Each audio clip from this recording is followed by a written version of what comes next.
ஷூட்டிங்கை ரத்து பண்ணிவிட்டு 3 நாள் கழித்து ஷூட்டிங் வச்சுக்கிடுவோங்கிறார். இவன் எத்தனை பவுண்டு ஒரு நாளைக்கு காலையில் எக்ஸசைஸ் பண்ணி வெயிட் எடுக்கிறான்னு கேட்டிருக்காரு. 350 பவுண்டு வெயிட் எடுக்கிறான்னு சொல்லியிருக்காங்க.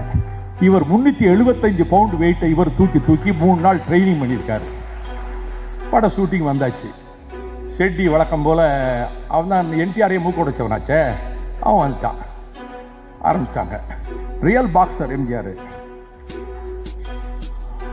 ஒரு ரவுண்டுக்குள்ள இல்லை, அடிக்க மூக்குலாம் உடஞ்சி வச்சு, மூக்கு உடஞ்சி கண்ணம் கிழிஞ்சி ரத்தம் குட்டுது.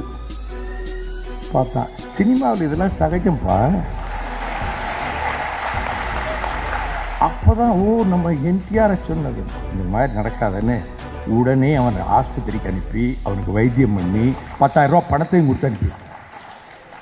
அதாவது அவருடைய தன்மையை பாருங்களேன்.